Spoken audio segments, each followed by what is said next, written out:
year from Detroit, Michigan, studying education. She will be graduating this coming April with honors, and she'll be attending graduate school after that, pursuing a double master's in social work and public policy.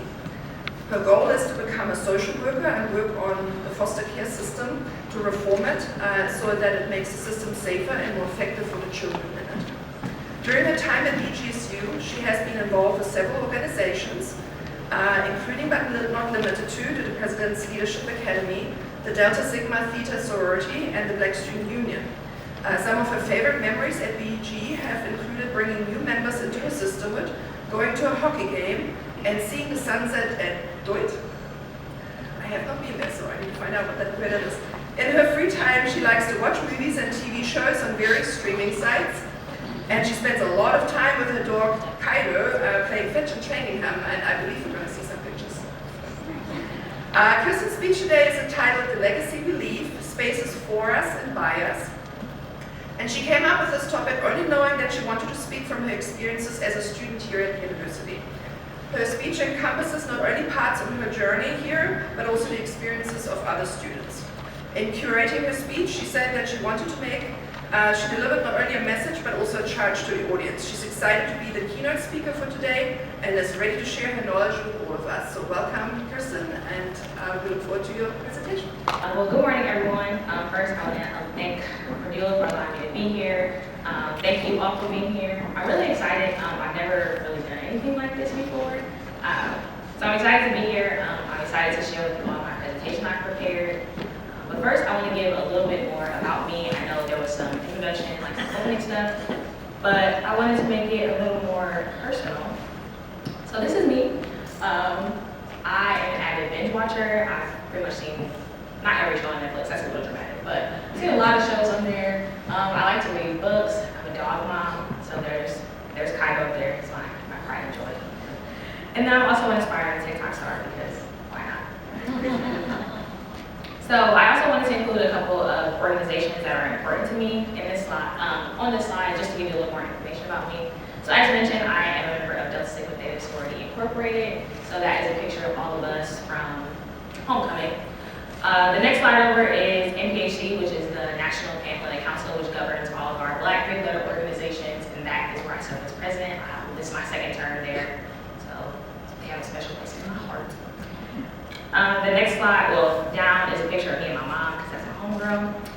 And then this picture in the middle is the PLA, which is the Sydney Area President's Leadership Academy. I'm part of the 2019 cohort, and that has been a very monumental part of my time at BGSU, so I felt it was important to put that in there. And then the last picture is Black Student Union, which also is one of my favorite boards I've been in. I'm not in an exec position now, but it was definitely one of my favorite organizations.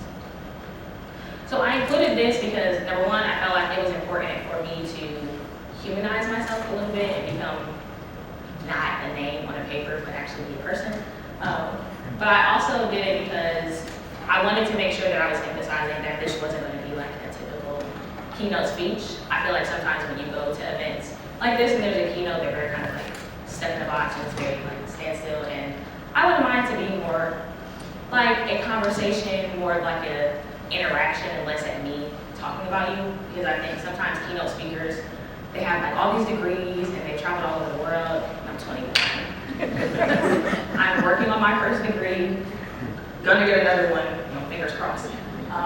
But I don't have all this worldly experience, but somehow I still ended up in the same position as all those other people, so yeah. So yes, and then going off of that, also there's going to be some areas in there where I'm going to do like a little call and response to make sure you're awake, but also to make it a little more interactive. If you see something or hear something, you're like, oh, that's really interesting, or like, feel free to ooh and ah, you know. I like to think I'm funny, so if you hear some jokes, feel free to laugh, it'll help my ego. And yeah, I think, yeah, see, we're getting there.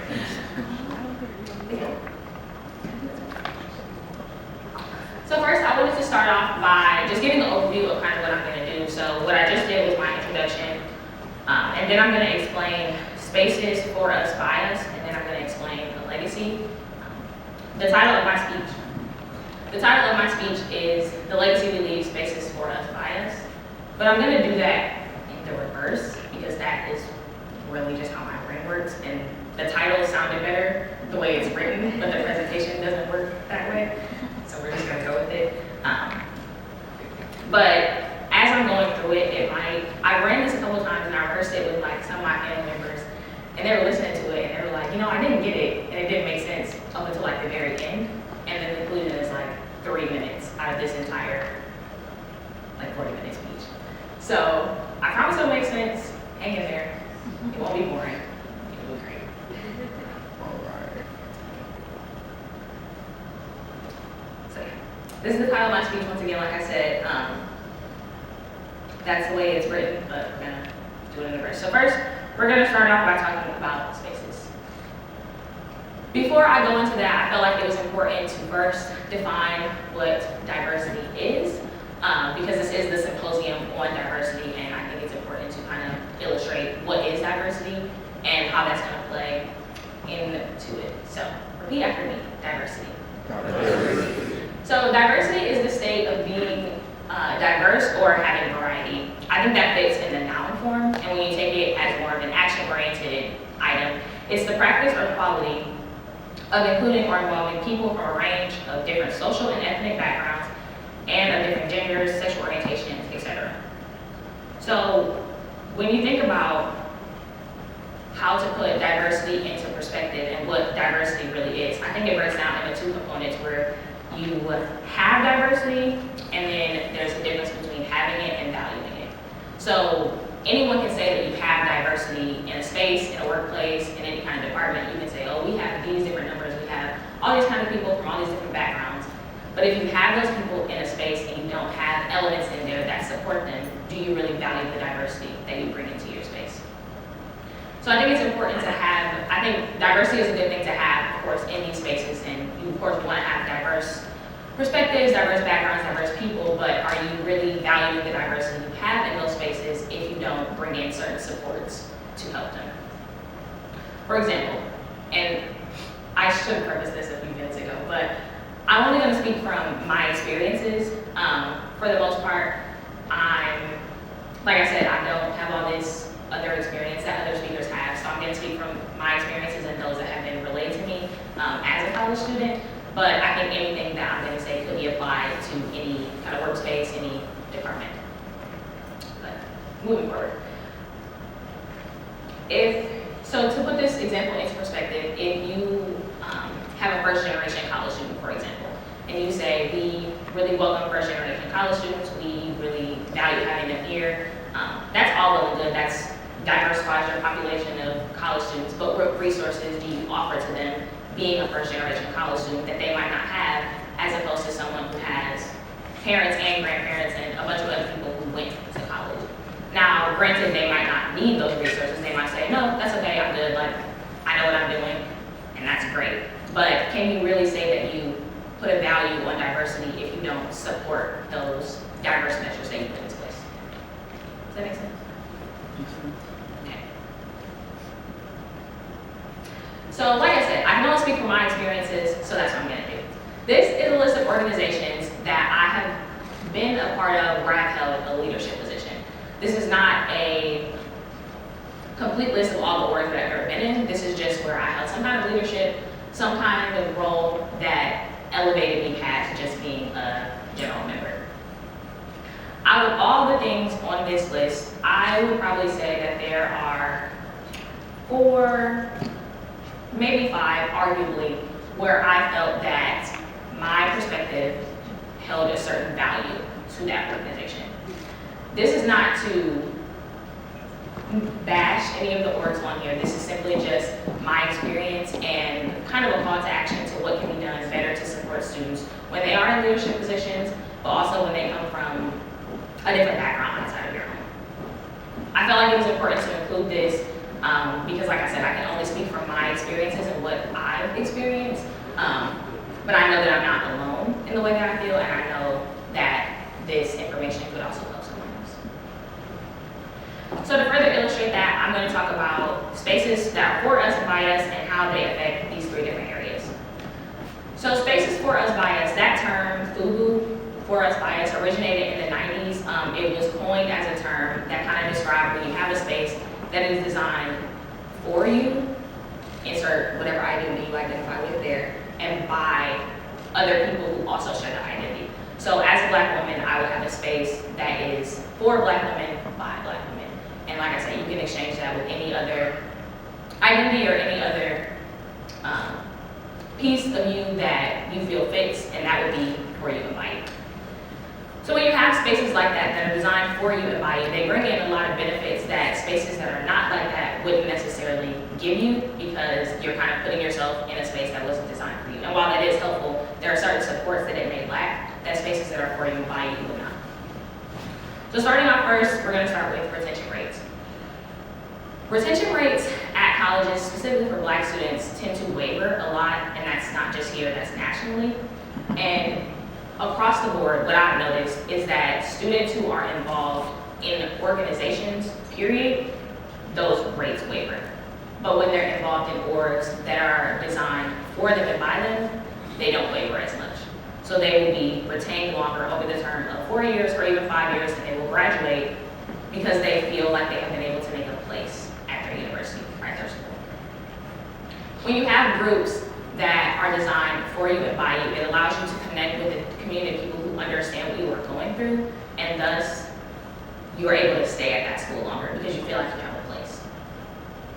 The same can hold true with school spirit. So taking that example, if there's a football game this weekend, and I'm like, no, I'd rather stay, I don't really want to go out. But all my friends that I met in this club are going, now I have more of an incentive to go. So in going to the game, and let's say it's a football game, and fingers crossed, let's say we win, then I get the feeling of I get to rush the field with the rest of the students, I get to celebrate with my friends. I'm really feeling like I belong in this external community that I originally maybe not, I probably wouldn't have felt a part of if I was sitting in the back of the football field, like sitting at the top of the bleachers by myself, just watching the game from afar. It gives you a more hands-on experience in the school, and it makes you feel more connected and really connects you to that community of care that you want to see at a university. And both those things also contribute to a sense of value. Not that your value should be based on other people, because that's not healthy. But naturally, some of it might come from other people, because I feel like that's a natural human aspect.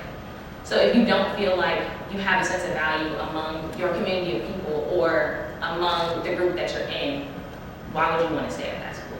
When we lack these things, when retention rates are falling, when you don't have any school spirit, and when you already don't feel like you have a sense of value, that's when we start to see students disconnect from schools. That's when you see them withdrawing in their classes. They will withdraw from activities. They'll probably go home more on the weekends. They'll start to disconnect because they don't have anything that is cementing them to the university or to the department or to your workplace. Like I said, insert whatever fits for you in there. That's when you see people start to withdraw and disconnect, because that sense of diversity that has been preached to them and that has been valued has not been supported.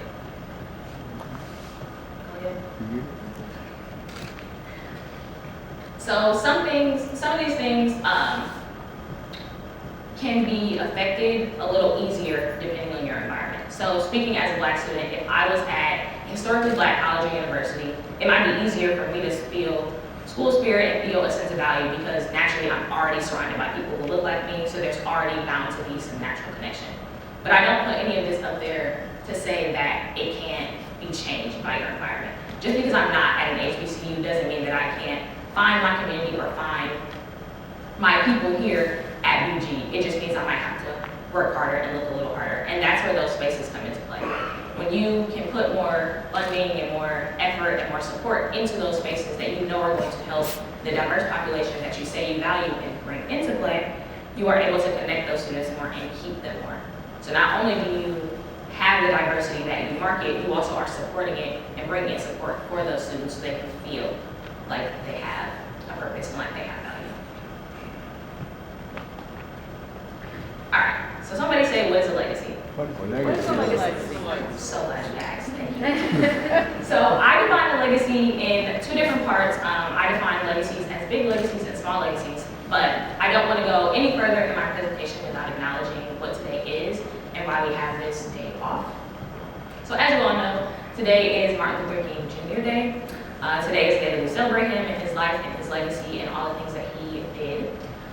So I have a video that I want to play that talks a little bit more about his life and legacy, because I could go on and on for another, who knows how long, and explain everything, but someone already did it. Someone already put in the work. We're going to work smarter, not harder. So I'm going to play this video, but as you think about it, I want you to think about what moments in his life or what moments in his career you think impacted his legacy, and what things you think really kind of cemented his name in stone.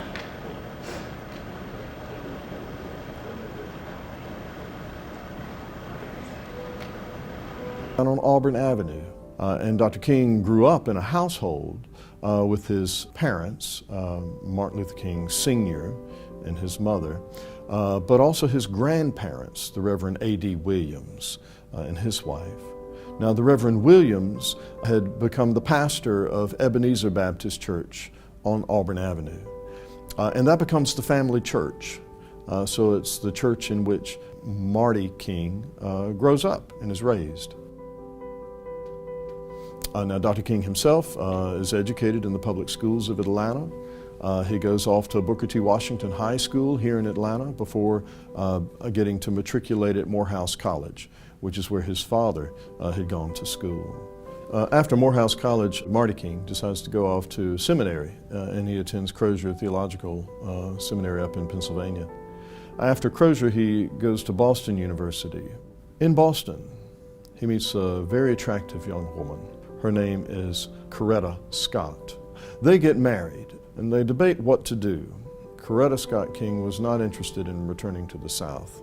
Martin King was. So he interviews at several churches and is tendered an offer at Dexter Avenue Baptist Church in Montgomery. They have a child, and then the bus boycott occurs.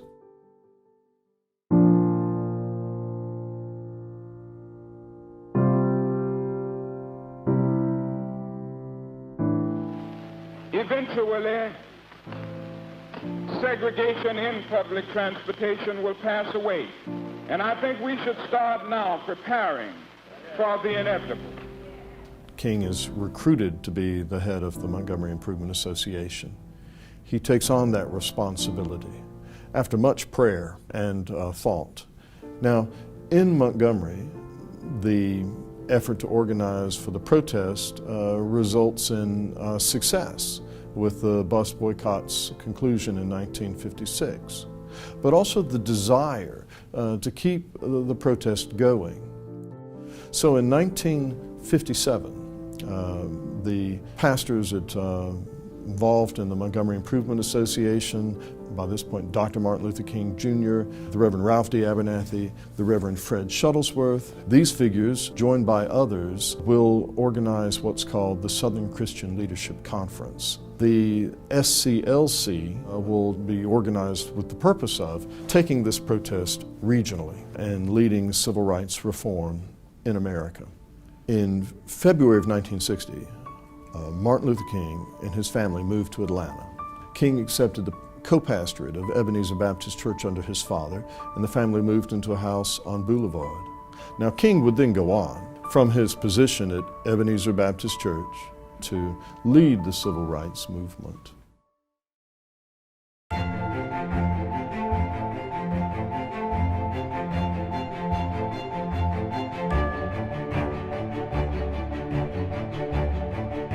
In August of 1963, civil rights leaders gathered in Washington, D.C. A. Philip Randolph had proposed what was called a March on Washington for Jobs. And the point was for black people to come to Washington and insist that they be given equal access for employment.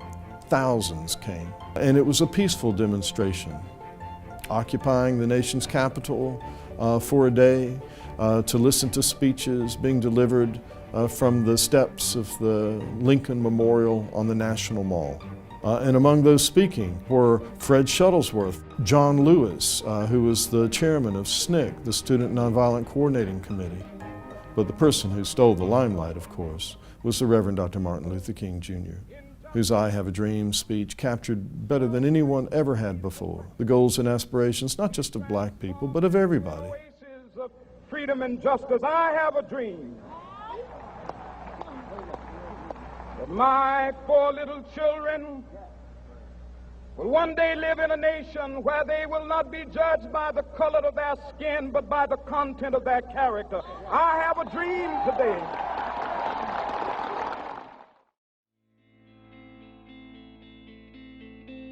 Do you have any business in the courthouse?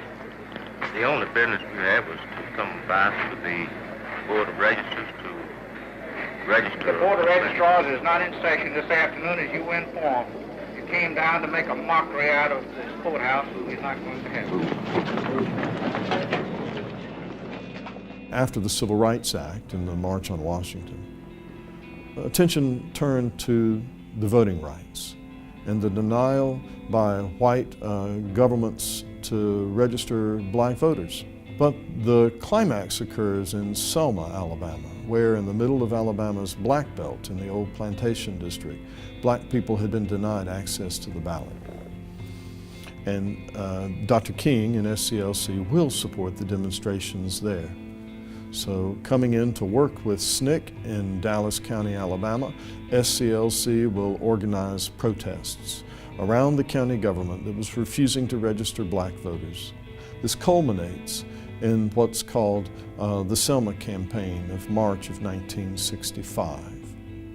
Now, Dr. King is not there on Bloody Sunday when John Lewis and Hosea Williams lead a march out of Brown's Chapel AME Church across the Edmund Pettus Bridge and are beaten by Alabama state troopers.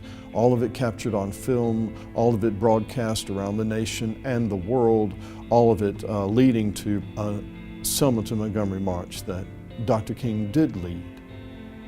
And indeed, President Johnson did propose and the Congress did pass that voting rights legislation.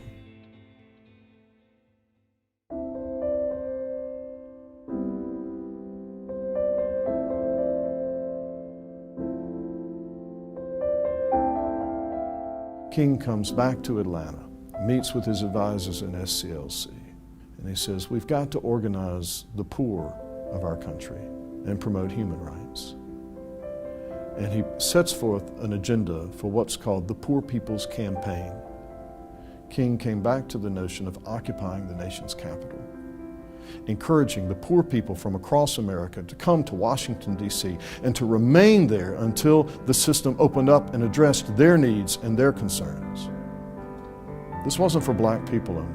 This was for white people, for Native Americans, for Asians, for everybody. And he encouraged them all to come. So it fit when in Memphis, Tennessee, black men who were working as garbage men, cleaning the streets, when they went on strike to demand a living wage.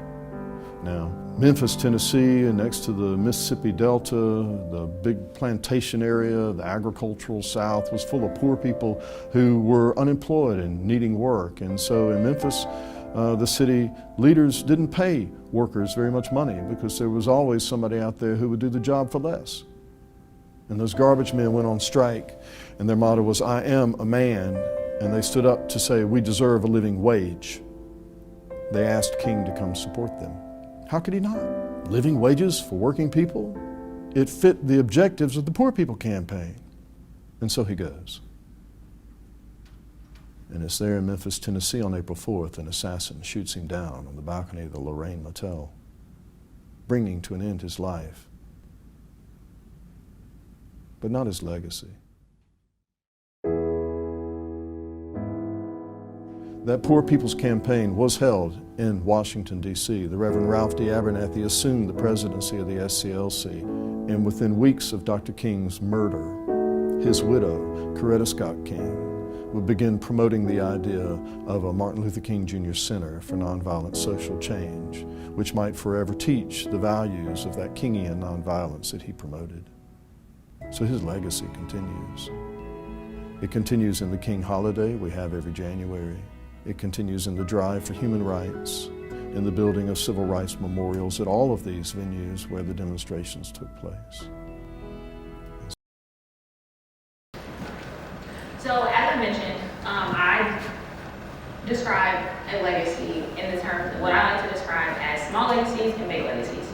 So starting off with big legacies, I think these are these overall life accomplishments, these like super big, impactful moments that really really are what cement your legacy or change aspects of your life that you probably didn't imagine, but are these big things that kind of like what you're remembered for.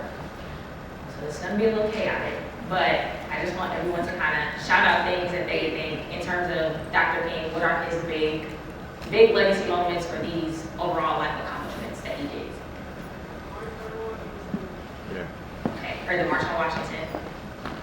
Don't be shy. His speech. On that Poor People's Conference he organized. Poor People's Campaign, yeah, the speech, I Have a Dream speech, that's a good one. One more.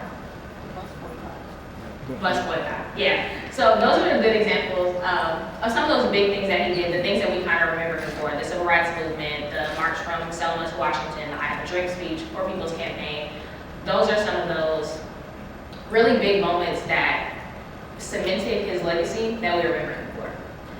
Small legacies, on the other hand, are those little interactions that you might have with people so they can be conversations, or moments that just affect your split decisions that aren't necessarily exactly what you're remembered for, but they are still very impactful to your legacy. So if you think about your whole legacy or your whole life being this big, you would have some big moments, like here's a big legacy, here's another one, here's that new job, here's a new promotion, you know, the birth of your child for my mom, it was me, the biggest legacy. All these super big moments. And then everything in between are kind of those small legacies. So the little things that happen in between, those are those small moments. So, but they are not, just because they are small, I don't want that to be confused, meaning that they're insignificant. They are just, in the grand scheme of things, they might take up less time, they might have been a culmination of less effort, but not necessarily insignificant. So to give an example of that, imagine this. Let's say you are on your way to work and you're having a terrible day. And I mean like terrible, and it's only 9 a.m. Starbucks got your order wrong, you got a flat tire on the way to work, your partner was stressing you out, it's just not a good day. So you go into work, you know you have a presentation that you have to pitch to the board, and you're like, you know what, I'm just not ready, we're just not gonna do it. And you're on a team with other people, and you're like, no, we're just not gonna do it, we're not ready, I'm not ready to head up this charge, we'll do it a different day. So on your way in, you run into your coworker, and your coworker's like, hey, good morning, and you're like, no, can't do this today. And they're like, what do you mean, we have a presentation today, it's gonna be great. And you're like, you know what, I'm sick of you, I'm not having a good day, you're really getting on my nerves, I wish you would quit your job, and I wish you never worked here. And you go back to your desk, and you're like, I'm glad I got that off my chest, they've been getting on my nerves for 5 years, I'm tired of working with them, I just can't. And you go back the rest of your day, you don't do your presentation. You come into work to do your presentation the next day, and your coworker's not there. You're like, maybe they took me up, I'm off, or maybe they quit. Good riddance. I don't want to see them anyway. 10 years goes by, and you're sitting at home, feet kicked up, you're watching the news, and you see your coworker on TV, and they're getting interviewed because they created this multi-billion-dollar app. And you're like, whoa, I haven't done this the last 10 years. It's cool. And so you turn it up, and you see your coworker on there, and the interviewer is like, you know, how'd you get your start? What made you want to create this app? And they're like, well, about 10 years ago, I was working a 9-to-5 job. I hated it. You know, I was just doing it to get by. I thought that was going to be my career, even though I didn't like it. And I remember one day, one of my coworkers just came in, and they snapped on me for no reason. Like, I was just there. I was ready to present. And they told me that they wish I never worked there, and they wish I quit my job. I would quit my job. And I turned in my resignation letter that day, went home, used what money I had left, started my app, started my Upstart, and now 10 years later, here I am. So for you, that conversation is just a small legacy. Because I bet if you talk to that coworker, they may not be very fond of you because of the way you treated them. So that kind of affected your legacy. But for them, that was a big moment. That was an overall life, that was an impactful moment for them. That's part of their big legacy because that changed the entire trajectory of their life. Now, would they have gone along a couple years later and quit their job? Maybe. But who's to say that they would have went and started some app that got them $1 million? They might have just quit and went to another job. They could have did anything. But in that moment, you were affecting someone else's legacy. All that to say that when we think about a legacy, sometimes we think about ourselves and we think about this has to be me. And sometimes it's more about the people around you and the people that affect you. And that really affects the overall People who have legacies don't really wake up in the morning and say, I'm gonna have a legacy today. Now, and if you do, that's your business. I think the grand majority of people don't know. I think Dr. King is a great example of that.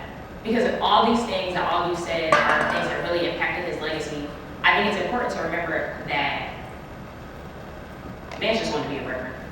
He wanted to be in a church, he wanted to grow and be the highest ranking that you can be in a church, and that was kind of what he wanted to do. But the situations and the people around him would not allow it. Because of his character and because of the person he was, he could not know that he had a platform inside of the church, as big or as small as it was, and just stand there idly while all these things were happening to people who looked like him. In the space that he occupied, he knew that he could do more with what he had. And so he used his platform to talk about the issues of Black people and all people, but starting off with Black people in his community. And he used his platform in the church to kind of talk about those issues and highlight them and say, we have to start making some changes. We have to start standing up for ourselves because they're not going to do it. And in turn, people just started to listen to him. And they started to push him up on a higher platform. And he continued that momentum and used it and said, well, if people are going to listen to me and we're going to be able to affect some real change, let me run with this.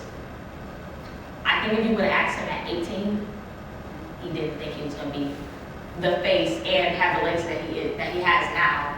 When he was 18, he probably would have been like, I just want to find me a good woman, settle down in this church, maybe have some kids, and that'll be that.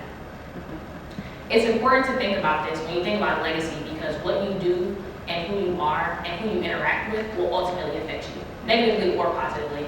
But legacies are not created solely for you. They're created because of the things that happen to you. I'm a good example. Like I said, I never thought I would be doing anything like this. I'm excited to be here, but I consider this, where I am now, to be an impactful moment for my legacy. I'm going to be able to write about this and say, like, I did a keynote speech in my school, I presented all this kind of information. But if you asked me a year ago, I would have been like, I guarantee you I'll only focus on graduation. I was trying to get out of here. I'll be packing my bags in January and I'll graduate till April. But here I am.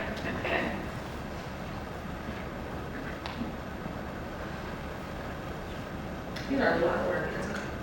So, what does it all mean? To connect these overall ideas, when you think about a legacy in space, I know they seem like very separate concepts, but they are not. Think about the spaces or the organizations or departments that you were in and what they occupy. Think about your spaces as being a small legacy. The people you meet inside of those spaces and in those organizations, it may seem like it's just something that's helping you get by right now. Being a part of your sorority, being a part of your fraternity, being a part of your favorite organization, your sports team, whatever you have it, may seem like it's just something to help you get by now. But you never know what people you will meet inside of those, what connections you'll make, who you'll connect to, and how it will help you submit yourself at your school, work, job, how it will help you and how it will affect your overall legacy. The people I've met, the sisters I have in my sorority will more than likely affect me from here and now until forever. And who knows what kind of connections will come from that will cement my legacy even further moving forward. When you think about having this overall grand legacy, you're often going to reflect back on those spaces that made you feel valued, that made you feel important, that made you feel like you had a place, and there'll be some kind of marker for you to be thankful for. If you apply that to Dr. King, I think the church that he was in is his small legacy, and it helped him gain the confidence of public speaking, being in front of a crowd, having all those people skills that you need to be the face of a movement as big as the civil rights movement. The main things that I want you to take away from this presentation are these. Spaces that are for us and by us matter, especially when you are the minority or the marginalized identity. It's really important for you to find a space, even if you are not a minority or a marginalized identity, but especially when you are, it's really important for you to find a space where you feel valued and where you feel like you matter. It is going to make all the difference. I can think off the top of my head of 5 people that I knew when I started college that have no longer finished because they did not feel like they had a place here. And if I know 5, that means everyone in the audience probably knows 5. And that's not a good thing. It's very, very important to be able to find those spaces and connect to people so you feel like you matter, so you feel like you have a place, so so you can finish. Because when all the other problems of the world are weighing down on you, you should have a safe space where you can confide in people who you know that you trust and you know care about you enough to help you through it and to make sure that you finish what you started. And in turn, you can also help them. Number 2, legacies are not just about you, they are about the community around you. So if you are someone who wakes up in the morning and says, I'm gonna have a legacy today, you need to be very intentional about who you interact with. You need to be very careful in the way that you govern yourself. But importantly, what is the thing that you want to be remembered for, and why is it so important to you to be remembered? And what does that say about the community around you? When you think about your overall legacy, it's not just going to be about you. It's going to be about the community that you impacted and the community around you and what you create with the people around you. So if you all walk away from this speech and you said that it was terrible, that negatively impacts my legacy. You're going to be like, that was terrible. No one should ever do anything. They shouldn't ask her to do anything ever again. Hopefully you wouldn't say that, but you know. That would overall impact my legacy, but because it's not just about me. It's about all of you and what you take away from this and what you gain from it. And lastly, be kind and be intentional to each other. Most importantly, it's important for us to be kind and intentional because you never know what kind of community you are impacting negatively or positively when you react or when you talk to people in certain kind of ways.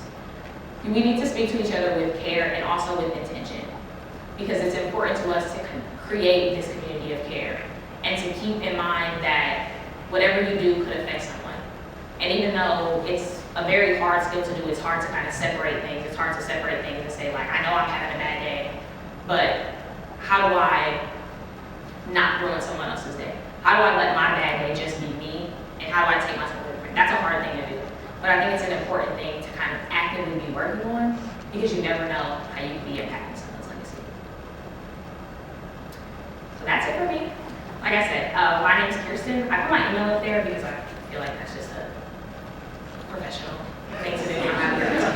That's my dog, Kygo. If you really want to get me off on a tangent, ask me some questions about him. I promise you, we'll be here all night.